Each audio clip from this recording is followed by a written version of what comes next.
தற்போதைய அண்மை செய்தியை பார்த்துக் கொண்டிருக்கிறோம்.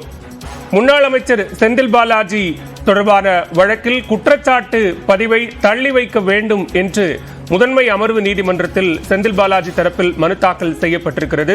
இது தொடர்பான கூடுதல் விவரங்களோடு இணைகிறார் எமது நீதிமன்ற செய்தியாளர் மதன். விவரங்களை பதிவு செய்யலாம். என்ன காரணத்திற்காக குற்றச்சாட்டு பதிவை தள்ளி வைக்க கோருகிறார் செந்தில் பாலாஜி? சட்டவிரோத பண பரிமாற்ற தடை சட்டத்தில் அமலாக்கத்துறையால் கடந்த ஆண்டு ஜூன் மாதம் செந்தில் அதன் பிறகு இந்த அமலாக்கத்துறை வழக்கிலிருந்து தன்னை விடுவிக்க வேண்டும் என சென்னை முதன்மை அமர்வு நீதிமன்றம்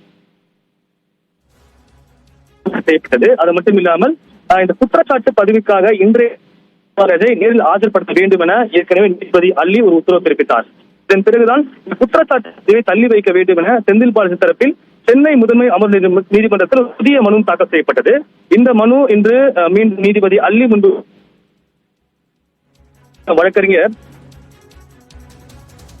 இந்த நீதிமன்றத்தின் உத்தரவை எதிர்த்து தற்போது சென்னை உயர்நீதிமன்றத்தில் தங்கள் தரப்பில் ஒரு மேல்முறையீட்டு மனு தாக்கல் செய்ததாக தெரிவித்தார். அது மட்டுமில்லாமல் அமலாக்கத்துறை வழக்கிலிருந்து தன்னை விடுவிக்க மறுத்த முதன்மை அமர்வு நீதிமன்ற உத்தரவை எதிர்த்து தற்போது செந்தில் பாலாஜி தரப்பில் வழக்கு பதிவு செய்யப்பட்டிருக்கிறது.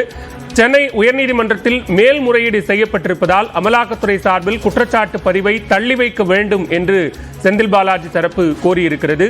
மேல்முறையீட்டு மனு எண் இடப்படாத நிலையில் மேல்முறையீடு செய்யப்பட்டிருப்பதாக எப்படி கருத முடியும் என தற்போது நீதிபதி தரப்பில் கேள்வி எழுப்பியிருக்கிறார்கள். அண்மை செய்தியாக பார்க்கிறோம்.